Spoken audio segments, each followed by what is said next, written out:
Dive! Do you remember Harvey Dent's slogan in The Dark Knight? Remember, as Bruce called it, he said, you know, the guy from those god-awful commercials with that god-awful slogan, I believe in Harvey Dent. Well, I believe in Mike Flanagan. Yeah. That's the easiest way for me to set this all up, is I believe in Mike Flanagan as a director, as a screenwriter, as a writer. Now, I didn't take note of Mike Flanagan until it was The Haunting of Hill House.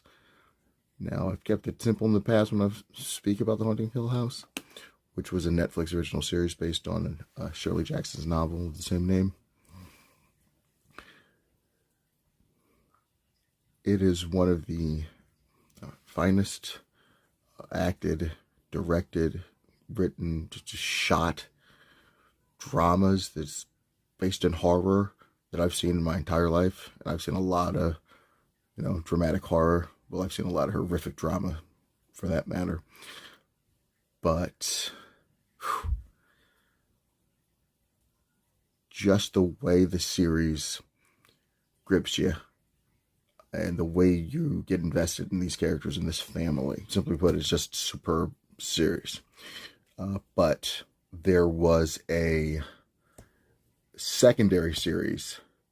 They were going for the same repertoire of actors kind of thing. The series was known as the Haunting series, so it was the follow-up. It's called The Haunting of Bly Manor. Now, The Haunting of Bly Manor is actually based on a novel called The Turn of the Screw, a ghost story that's been adapted a handful of times. It's been adapted as a stage play. It's been shot BBC. It's even like The Others. It borrows a lot of themes and borrows a lot of concepts from that. So The Haunting of Bly Manor, it was good. It was well done. The acting, everything, it was there, but it just wasn't as intriguing and it wasn't as gripping as Haunting of Hill House. And that's because the story itself has been adapted and borrowed from so many times that you kind of know already what's what, but you just need to see how it's going to get there. It's going to do it uniquely, but it's not to take anything away from it as far as the technical achievements, the acting and all that, but just to me personally, it's not as profound as Haunting of Hill House. But that was when I first noticed his name. And I'd actually watched a lot of his filmography inadvertently. It just happened that way. Yeah, it wasn't something that I sought out. It just happened that way. But when I heard that his name was attached to Dr. Sleep and said, hey, the guy who did The Haunting of Hill House is doing Dr. Sleep, which you don't know is the follow-up to Stephen King's The Shining. It's the 40-year delayed sequel, the cinematic sequel to Stanley Kubrick's Shining. But if you go back and you'll see that it actually wasn't the first time that he did an adaptation of Stephen King's work. He had done the short story called Gerald's Game, which on its face, like the little synopsis just says that it was like a married couple goes away for getaway weekend and they're, having fun and they're doing a little S&M type of thing where the husband handcuffs the wife to the bed and then the husband proceeds to have a heart attack and she can't get to the keys. So you got to think what could possibly go right. And you think, well, how do you stretch an hour and a half film out of just a woman being chained to the bed? Well, just check it out and you'll see that it's a rather well-made film. It's Carla Gugino and Bruce Greenwood. Yeah.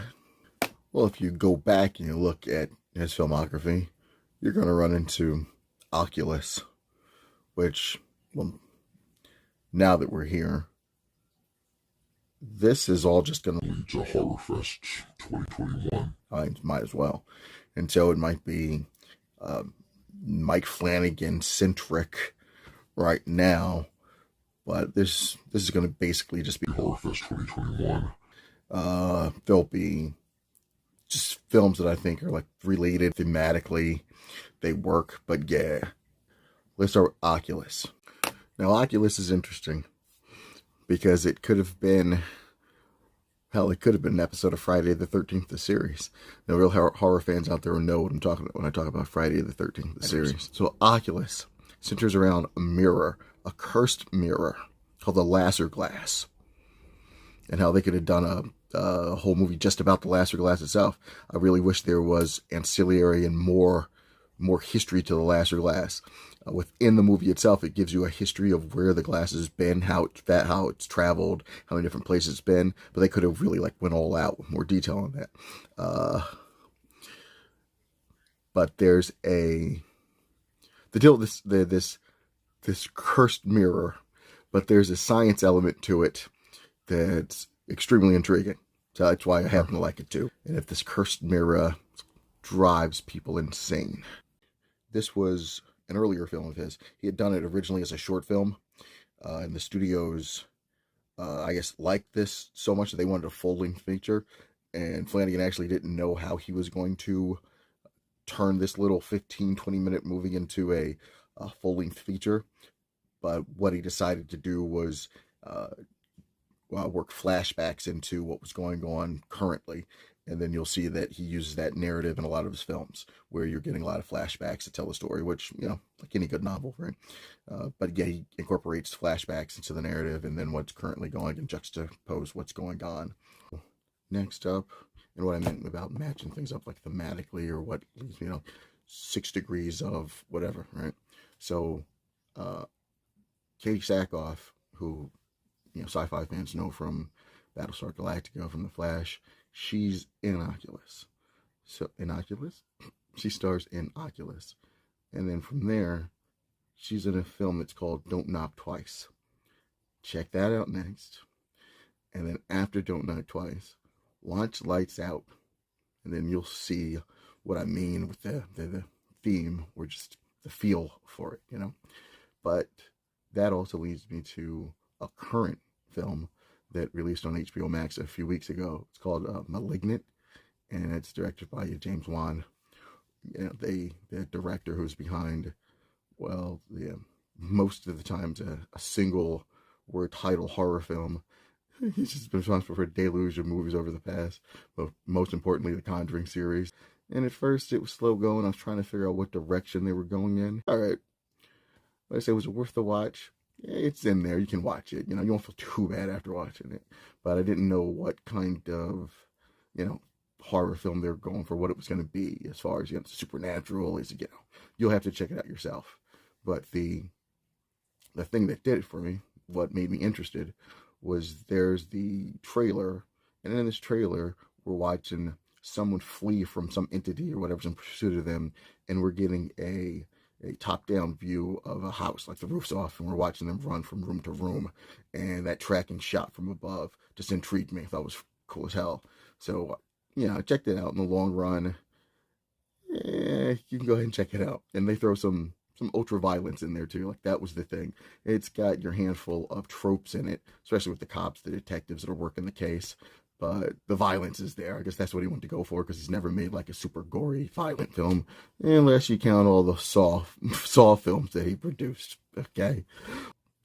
Next up, on the opposite end of it, Saint Maud.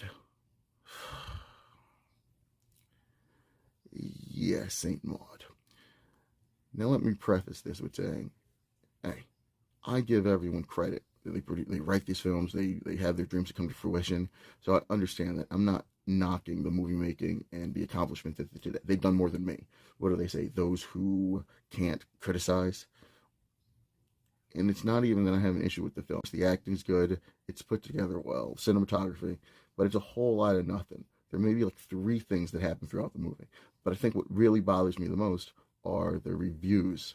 When you see little things like this, little trite comments like this, when there's completely exaggerating, and then it just makes you think, well, it's not a legitimate review. It's just a blurb from, you know, it's just a blurb because the film's distributed by the same like media warehouse that, you know, the media company that owns or distributes the film. So they throw these BS reviews out there to get people in there because cross-platform and cross-promotion, but it's A24 Films that produced it, so it was no shock to me.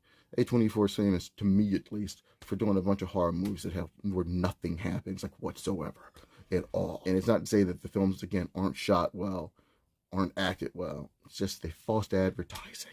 That's what my problem generally is.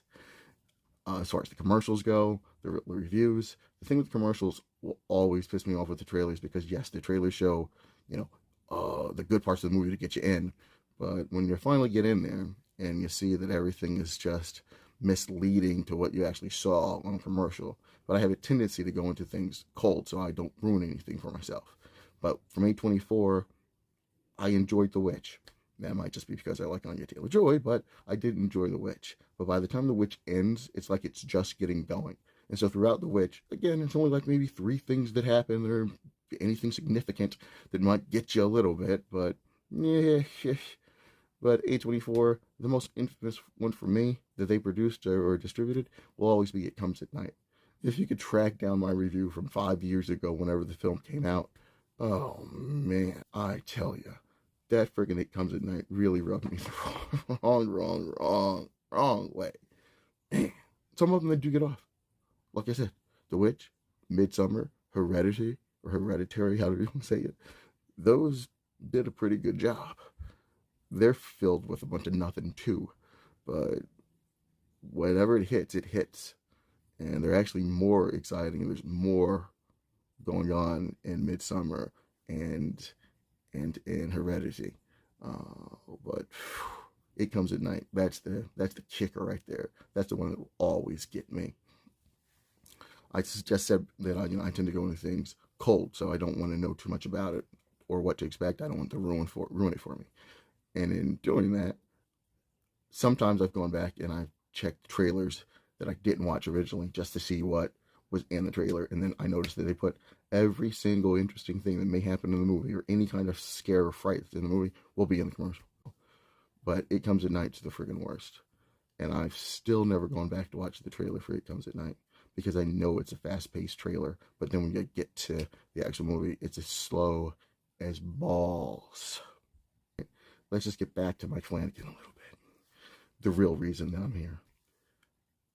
So next up for him with Netflix was, yeah, you see it, Midnight Mass. That's my highest recommendation for this year in particular. It takes a little bit to get going. I think it's only 7 episodes. But by the end of the 3rd episode, you finally get the hook. After trying to put the mystery together, you finally get the hook. And then once the following episode ends and it's just on and you know what directions the film's going, you don't know what's going to happen, but you know where you're at now. Give it a chance. I can remember when I was watching it, my niece came out and she asked, well, how is it? And coincidentally, the 2 characters were on the screen. One of them said to the other, just take it slow, or it's going slowly, or something like that. And I was like, yeah, it's appropriate. They just answered you. But even though it was slow, yeah, that build up, that payoff was definitely worth it. This one I went in cold too. I had no idea it was even like on the horizon.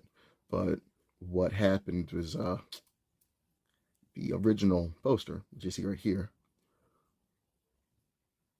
the thumbnail was replaced by something that I guess would maybe hook people's attention a little bit more so.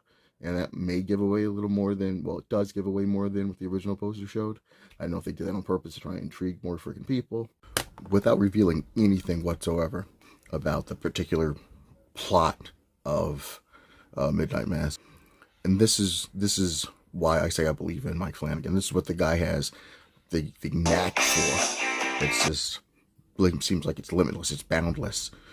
The way that he understands how to intertwine the dramatic with the horrific.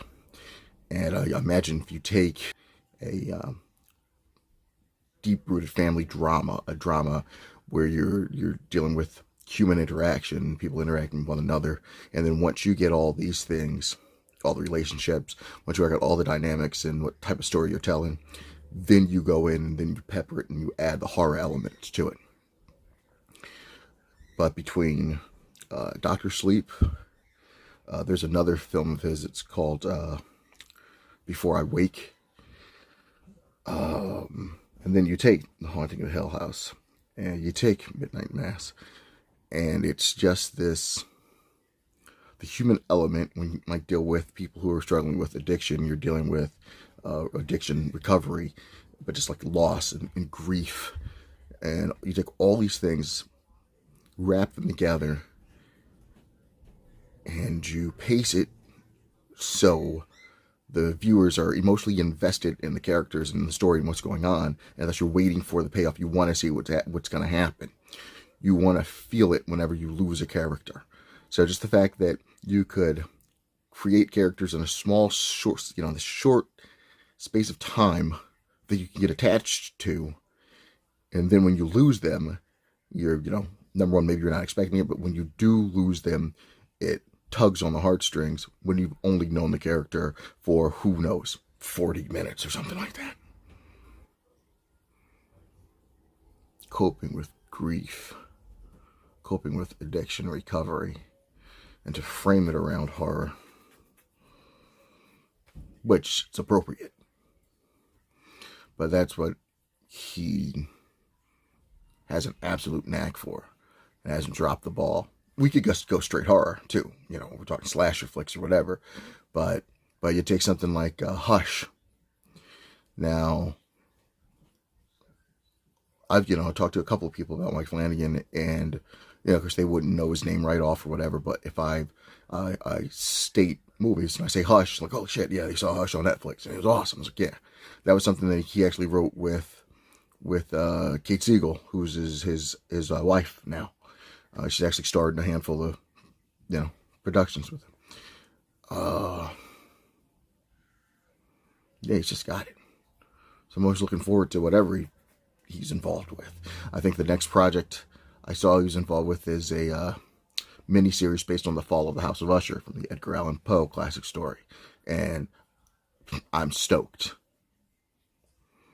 So do yourself a favor this Halloween, and that's my Horrorfest 2021 list. Mike Flanagan centric list there with some extras thrown in there. Die! How many times did I say intrigued?